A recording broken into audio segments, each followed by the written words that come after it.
හැමෝටම දැනුවත් කිරීමක් විදිහට මම මේ උත්සාහ කරන්නේ මොකද රාජ්‍ය බලධාරීන් වගකීම් පුද්ගලයන් මම හිතනවා මේ ගැන අවධානය යොමු කරයි කියලා. ඔබට මතක ඇති 2025 11 වෙනි මාසයේ 25 26 27 28 29 යන දිනවලදී ඇදහැරුණු සුළු කුණාට සමග ඉතාමත් බැරණු තත්ත්වයක් මුල් ලංකාවටම පත් වුණා. නමුත් අපේ මේ වන විට ගැටලු කිහිපයක් මතුවලා තිබෙනවා. මම ජීවත් වෙන 17 කම් රාජ්‍ය සභාවේ ගම්මානට අයත් සල්පින ගම්මානේ මම මේ වෙනකොට ප්‍රාදේශ සභා මන්ත්‍රී කෙනෙක් හැටියට සර්වජන බලපක්ෂයෙන් ඉදිරිපත් වෙලා තිනවා. ඒ මොන වුණත් පක්ෂ පාට නැතුව මම මේ ගැටලු ඉදිරිපත් කරන්නේ වගකිය යුතු පුද්ගලයන් සහ ඒ වගේම මේවා හොයා බලලා දැනුවත් කරලා ඒ අවශ්‍ය කටයුතු මේ වෙනුවට නොවීම සම්බන්ධව යම් පුද්ගලයන්ගේ අතපසුවීම නිසා මෙන්න මේ වගේ තත්ත්වයක් පත් වෙලා තියෙනවා. මගේ ගම්මානයේ වගේම සමහර ගම්මාන වල මේ තත්ත්වය දාලා තිනවා. මම පළමුවෙන්ම කියන්න කැමති වාරි ඉඩම් වල මේ වෙනකොට බැරෑරුම් ප්‍රශ්නයක් තියෙනවා. අතර ගම්මුත්‍ර ගැලුවා. ඊට පස්සේ ගම්මුත්‍ර ගලපු සමහර කුඹුරු වැලි පිරීලා ඊට පස්සේ කාණු හැරලා ගොඩක් හානිදායකට පත් වෙලා තියෙනවා. නමුත් විතර ගැටලුවක් වෙලා තියෙන්නේ සමහරක් මුලින් එකක් දෙකක් කුඹුරු වලට සටහන් වෙලා තියෙනවා. මැද කුඹුරු හිස්ව තියෙනවා. එක අපි කියන 4 5 හිස්ව තියෙනවා. ආය 7 8 9 10 ආය නම් ඇතුළත් කරලා සල්ලි මුදල් අරන් තියෙනවා. සමහරකට විශේෂ නිලධාරීත් ඒ කියන්නේ ගම්වල සමාගම නිලධාරීන්ගේ කුඹුරවලත් සමහර සාමාන්‍ය මට්ටමින් ගම්වලට ඇවිල්ලා ඒ ඇයට පූර්ණ හානිතිට අරන් තිබෙනවා මේ වෙනකොට. ඉතින් ඒ නිසා මේක නැවත විධිමත් පරීක්ෂණයක් කරලා අවශ්‍ය බලධාරීන් යොමු කරලා කටයුතු කරනවා නම් වඩාත් හොඳයි කියලා මම කියනවා. ඒ වගේම අප ශිරු දෙනාගෙම ඉල්ලීම එයයි. ඒ වගේම ගොඩ ඉඩම් ගත්තම ඔබට මතක ඇති ගොඩ ඉඩම් වලදී සෑහෙන සංඛ්‍යාවක් පූර්ණ හා අර්ධ හානි වශයෙන් අපි කවුරුත් හඳුනාගත්තා. නමුත් මේ වෙනකොට ගැටලුවක් වෙලා තියෙනවා. සමහරක් ඉඩම් වල අනවසරයෙන් පදිස්සු අය මේ ඒ අයටනේ පූර්ණ හානි අර්ධ හානි කියලා අලුත් ඉඩම් දෙන්න යන්නේ.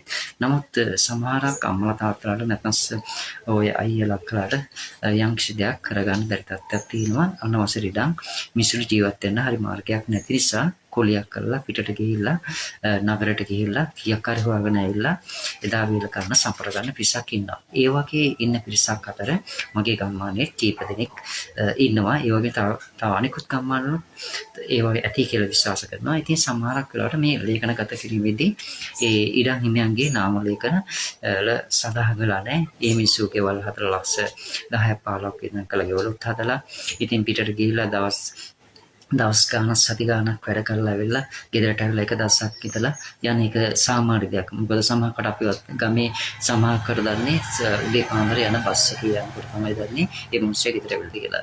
ඒ තරම් මේ මිනිස්සුන්ට සමානකට මිනිස්සෙක් නේ සමහරකට උදව් කරන කෙනෙක් නේ. ඒ නිසා මේ විශ්වාසන තත්ත්වයකට පත් වෙලා හින්දා රැකියාව කරන්න හරියම දෙයක් නැහැ මේ පළාතේ කුඹුරක් නැහැ. ඒකෙන්ද කොළඹ පැත්තට කියලා කිය කරවන්නේ එන්නේ. ඉතින් ඒ වගේ මිනිස්සු කිප දෙනෙකුත් මේකට අසරණ තත්ත්වයකට පත් වෙලා ඉන්නවා මගේ ගම්මානේ. ඒ වගේම මේ ගැටලු නිශ්‍යාකාරව විසඳලා දෙන්න කියලා ඉල්ලීමක් කරනවා. ඒකම පූර්ණ හා අර්ධ හානියට අමතරව මේකට ගැටලු විශේෂ රාශියක් පවතිනවා. මොකද නැවතිලා ඉන්න නිවස්වල ඒ නිවස්වල මේ වෙනකොට අර අර්ධ හානි පූර්ණ හානිය වලට අමතරව නිවාස වල ඉන්න බැරි තත්ත්වයක් තියෙනවා. ඒකට හේතුවක් තියෙනවා. මුලින් ඉරි ගිහිලා තිබුණා සාමාන්‍ය මට තෙත් කාලේදී හොයන්න අමාරු බිත්තිවල. නමුත් මේක සූර්යයේ ආලෝකය ලැබෙන්න වේලෙන්න ඒ නිවස්වල ඉරි තැඩීම් ගොඩක් පින්නුම් කරනවා. මේ නිසා මම හිතනවා නැවත පරීක්ෂණයක් කරොත් අර අර්ධහානි හා පූර්ණහානි ගණයට මේ නිවාසත් අයිති වෙන ඉඩකඩ වැඩි. මේ සමහරක් අහිංසක මිනිස්සු පවසන්නේ අපේ නිවස් වලට ඉන්න අමාරුයි. අපිට අර්ධහානිත් නැහැ පූර්ණහානිත් නැහැ. ඒ නිසා මේකට ක්‍රියාමාර්ගයක් ගන්න කියලා ඉල්ලීමක් කරා. ඉතින් මම ජනතා නියෝජිතයෙක් හැටියට මම මේවා ඉදිරිපත් කරන්නේ මට වගකීමක් තියෙනවා. මේ විශේෂ බලධාරී දැනුවත් කරලා මේ පිළිබඳව කටයුතු කරන්න කියලා. ඉතින් ඒ නිසා මම ඉල්ලීමක් අවශ්‍ය බලධාරීන් දැනුවත් කරනවා. ඒ වගේම නිවාස කුලී සම්බන්ධව කතා කරන විට අර්ධහානි හා පූර්ණහානි නම් කරන ලද ඒ සියල්ල අතරින් පූර්ණහානි කට්ටියට මේ වෙනකොට නිවාස කුලී ලබා දෙනවා කියලා තියෙනවා. නමුත් මාස දෙකකට කිට්ටුයි මේ ඒ අයට නිවාස කුලී මේ වෙනකොට ලැබිලා නැහැ. ඉතින් ඒ අයගේ දුක් ගැනලක් තියෙනවා. අපිට නිවාසවල කුලී ලැබිලා නැහැ. අර නිවාස පදිංචිලා ඉන්න අයට කීයක්වත් දෙන්න නැහැ. ඒ අයට කුලී දෙන්න ඕන. ඒ නිසා අපිට මේ වැඩේ ඉක්මන් කරලා දෙන්න කියලා. ඉතින් ඒ ඉල්ලීමක් ඉල්ලන අතර ඒ වගේම ඔය නිවාස හා වාරේ ඉඩම් වල පරීක්ෂණ සම්බන්ධයෙන් ගත්තම ඒව විධිමත් පරීක්ෂණයක් කරන්න කියලා මම ඉල්ලීමක් කරනවා මේ අහිංසක ජනතාව වෙනුවෙන්. ඒ වගේම තවත් ගැටලුවක් පැනනගන්නේ වනාලි ප්‍රශ්නේ. ඇත්තටම ඉස්සරහට වනාලි තිබුණ ප්‍රශ්නේ දැන් ඒක දෙගුණයක් වෙලා. මොකද හේතුව ගමතර ඇවිල්ලා තිබුණටත් ආරක්ෂිතව කඩාන කියලා. ඉතින් මේ වෙනකොට ඉස්සරහට වඩා දැන් අලියතු අපේ ගම්මානට වගේම අනිකුත් ගම්මාන වලට පැමිණෙමින් ඉන්නවා. ඉතින් මේ නිසා වගාහානි විශේෂයෙන්ම සිද්ධ වෙනවා. ඒ වගේ දැන් මේ වෙනකොට කුඹුරු වල දැන් මුල අවදී තියෙන්නේ. ඉතින් ඒ කුඹුරු දැන් මුල ඉඳන්ම ආරක්ෂා කරගන්න ගියොත් එම අපිට මේ ගොවි ජනතාවට ලොකු පීඩාකාරී තත්ත්වයක් පත්වලා තියෙනවා. මොකද ඉස්සර කුඹුරු වල ආරක්ෂා කරේ ගුවන් කැපෙන කිට්ටුව. නමුත් දැන් වී වපුරපු දවසේ නම් දැන් කුඹුරු ආරක්ෂා කරන්න සිද්ධ වෙලා තියෙනවා. ඒ නිසා හරිම කනගාටුදායක තත්ත්වයක් පත්වලා තියෙනවා. වගාහානි බේර ගන්නවා වගේම මේ අහිංසක මිනිසුන්ගේ ජීවිතත් අවදානම් තත්ත්වයක තියෙන මේනොට මේ ගම්මානවල. ඒ නිසා මගේ ඉල්ලීම අප සියලු දෙනාගේම ඉල්ලීම වන්නේ මේ වනාලි සඳහා නිශ්‍යාමාර්ග ක්‍රියාමාර්ගයක් ගන්න ආරක්ෂිත වැටක් නිශ්‍යාකාරව ඒ හදලා නිර්මාණය කළා ඒ ආරක්ෂා කරන්න අලියතුන්ගේ මේ අහිංසක මිනිසුන් වගේම වගාහානි ඒ ආරක්ෂා කරන්න කියලා ඉල්ලීමක් කරනවා. ඉස්සර නම් වනාලි එලවන්න සිවිල් ආරක්ෂක බලයනයක් හිටියා. නමුත් ඒ තුලින් නිශ්‍යාකාර ආරක්ෂාවක් සපයන්නේ නැති බවයි ජනතාව චෝදනා කරන්නේ. ඉතින් මේ ගැනත් අවධානය යොමු කරලා මේකට සුදුමත් දෙයි කියලා මම හිතනවා. ඒ වගේම තවත් මතක් කරන්න ඕන මේ විශේෂ බලධාරීන් අපේ රාජ්‍ය පාලකයෝ ඉන්නවා. ඒ වගේ අවශ්‍ය ඒ කටයුතු කරන නිලධාරීන්ට කියන්නේ මේ රක්ෂිත ප්‍රදේශය දැන් අවුරුදු ගානක් තිස්සේ පවතින දෙයක් මේ ගංගොතර ගැටලුව. දැන් මේ වතාවත් නිශ්‍යාකාර වැඩපිළිවෙලක් ගත්තේ නැත්නම් නැවත මේ අර යටවුණු රක්ෂිත කලාපයට නැවත අර මිනිස්සු කියලා පදිංචින්නේ ඉඩකඩ වැඩි. ඒ නිසා මේ රක්ෂිත කලාපය මගේ ගම්මානේ සල්පිටිගම. ඉතින් සල්පිටිගම ගම්මානේ අක්කර 20කට ආසන්න ප්‍රමාණයක් තිබෙනවා. මේ මමද අපි සියලු දෙනාමද පවසන්නේ මේ රක්ෂිත කලාපය තුළ නැවත පදිංචි කිරීමකින් තොරව ඒ රක්ෂිත කලාපය අධි ආරක්ෂිත කලාපයක් කරලා එක්කෝ රටට ගැලපෙන කෘෂිකාර්ම ක්ෂේත්‍රයට ගැලපෙන රටේ ආර්ථික ශක්තිමත් කරන වැඩපිළිවෙලක් එක් පාම්මයක් නැත්නම් කිසෙල් වගාවක් නැත්නම් දෙහි වගාවක් නැත්නම් අන්හාසි වගාවක් නැත්නම් ගැලපෙන ඒ පරිසරයට ගැලපෙන වගාවක් කරලා යම්කිසි ආර්ථිකය ශක්තිමත් කරන වැඩපිළිවෙලකට යොදවන්න. ඊට පස්සේ ඒ තුලින් අපිට පුළුවන් අපේ ගම්මානයේ මෙන්න තව ගම්මානයේ අයකට රැකියා කීපයක් නිර්මාණය කළ දෙන්නත් පුළුවන්. ඉතින් මේ ගැන වැඩි අවධානය යොමු කරන්න කියලා බලධාරීන්ගෙන් ඉල්ලා සිටිනවා. ඒ වගේම පහුගිය ගම් වතුර නිසා ගම් වතුර ගැලුවා. ඇත්තටම මහා මාර්ගයක් කැඩුණා. මේ වෙනකොට දැන් මාස 3කට ආසන්න කාලයක් වෙනවා. ඉතින් ගම් වතුර ගලලා ප්‍රධාන පාරක්වත් මේනකොට රාජ්‍ය මැදිහත් වෙලා කළේ නෑ. පාර්ශ්ව බවට මේව දැනුවත් කරා අවශ්‍ය බාධාන් දැනුවත් කළා. ඒත් තාමත් අභිතරණේ ගල්ලෝටයක්වත් ඉරන්න සමාංශ කරලා යන්න පුළුවන් තත්යකට හැදලා දුන්නේ අපිට. මගේ ගම්මාන සල්පිටිගම.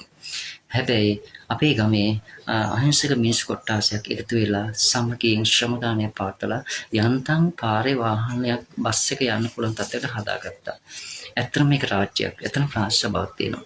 මේ ප්‍රාශ්‍ය බවට යම්කිසි මේ පුංචි වැඩක්වත් කරගන්න බැරි නම් එතන ප්‍රාශ්‍ය බව වැඩකුත් නැහැ, රාජ්‍ය තාන්ත්‍රික වැඩකුත් නැහැ. මම කියන්නේ මෙන්න මේ දේව මේ පුංචි වැඩක් කරගන්න බැරි නම් ඇත්තටම ප්‍රාශ්‍ය බව මනුෂ්‍ය කෙනෙක් ඇටියට අපි සියලු දෙනාම මම ගම්වාසී සියලු දෙනාම ඒ ගැන කනගාටු ප්‍රකාශ කරනවා. පුළුවන් නම් මේ බලධාරීන් ඒ සම්බන්ධව වගකීතු බලධාරීන් මේකට ඉක්මනින් මැදිහත් වෙලා මේ වැඩ කටයුතු සාර්ථක කර දෙන්න කියලා තමයි මගේ ඉල්ලීම. ඒ වගේම තවත් මතක් කරන්න ඕන පහුගිය කාල සමයේදී මගේ සල්පිටිය ගම්මානේ ආධාර ලැබුණ ගොඩක්. හැබැයි මේ වෙන ප්‍රශ්නයක් තියෙනවා. සමහරක් වෙලාවට මේ ආධාර ගම් අතරමාවෙන් ආධාර ගම ඇතුළට එනවා. සමහරක් අය විවිධ පුද්ගලයෝ ගමේ නන්දරා පුද්ගලයෝ ඒ අය මේවා අනිසිලස් භාවිතා කරන ස්වරූපයක් තියෙනවා. මොකද සමහරක් අය රවටගෙන ගම් අතරමාවෙන් තමන්ගේ වාර්ෂිකයන් ලබා දෙන වැඩ පිළිවෙලක් තියෙනවා. සමහරක් වෙලාවට දේශපාලන මට්ටමින් සමාජකට තමන්ට හිතවාදී පිරිස වලට මේ ආධාර ලබා දෙන ක්‍රමවේදයකුත් තියෙනවා. ඉතින් මේ නිසා නොයෙකුත් ගැටලු කීපයක් මතුවලා සමහර ගම්මුතර ගල්ප කට්ටියට 10%කට විතර යන්නේ 90%ක්ම එතන ඉවත් වෙනවා. ඒ 90% යන්නේ පිටස්තර පුද්ගලයන්ට තමයි යන්නේ. මම එපා කියනව නෙවෙයි දෙන්න. මිනිස්සුන්ට දෙන්න හොඳයි. නමුත් මෙතනින් බැහැරව වෙනත් කූට ව්‍යාපාරයක් තියෙනවා කියලා මට දැනුවත්ම දැනගන්න ලැබිලා තියෙනවා. ඒ හින්දා මේ මේ කූට ව්‍යාපාරය සම්පූර්ණයෙන්ම හොල්ලා බලලා නතර කරන්න කියලා මම ඉල්ලන අවශ්‍ය පුද්ගලයන්ට කියලා ඒ ආධාර ලබා දෙන්නස මේ කටයුතු කරන්න කියලා ඉල්ලනවා. පුළුවන් නම් ගමේම ඉන්න කට්ටිය දෙන්න පුළුවන් නම් ඒකට ප්‍රශ්නයක් නැහැ.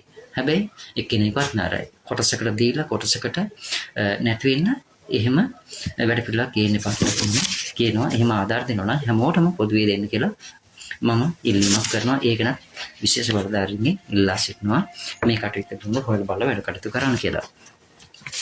ඒ වගේම අවසාන වතාවට මම කියන්නේ අවසාන වශයෙන් මම කියනවා මේ යටකිය ඉඩම් වල පෝණහානියට පත්වන ඉඩම් හිමියන් ගම්මාන කීපයක් ඉන්නවා. සොයාබඩගම, සේරපිටිය, ඒ වගේම රංහිලගම, සල්පිටිගම ඒ අදාළ පුද්ගලයන්ද ඉතාමත් ඉක්මනින් කොහේ හෝ තැනක ජීවත් වෙන්න සුදුසු ඉඩම් කඩම් ලබා දීලා උන්ට ජීවන වෘත්තිය ඉදිරියට පවත්වාගෙන යන්නට නිසි ක්‍රියාමාර්ගයක් ගන්නත් කියලා මම ඉල්ලීමක් කරනවා. ඒ වගේම ඉඩමත් දුන්නපළට ගියත් දුන්නපළට සෑහීමට පත් වෙන්න බෑ මේ අහිංසක මිනිස්සුන්ට. අවශ්‍ය වුණද ජීවත් වෙන්න ජීවන වෘත්තිය සාදා ගන්න යම්කිසි ඕකේනේ ක්‍රියාමාර්ගයක්. ඒ නිසා රාජ්‍ය මැදිහත් වෙලා උන්ට ජීවත් වෙන පසුබිම උන්ට දෛනික යම්කිසි මුදලක් වාගෙන උන්ගේ ආර්ථික ශක්තිමත් කරන වැඩ පිළිවෙලට එන්න කියලා ඉල්ලීමක් කරනවා. ඒ වගේම උන්ට ඉතාමත් ඉක්මනින් ඒ කාර්යභාරයන් ඉටු කරන්න කියලා රාජ්‍ය ජනාධිපති නායකතුමාලත් ඒ වගේම ඒහා මැදිහත් වෙන ඒ සියලු නිලධාරීන්ට මම විශේෂයෙන් දැනුවත් කරනවා. ඉදිරියට ඒ වගේම ජනතාව නියෝජනය කරන නියෝජිත විදිහට මගේ ඉල්ලීම ඉටු කරයි කියලා මම විශ්වාස කරනවා. එහෙමනම් සියලු දෙනාටම ස්තුතියි.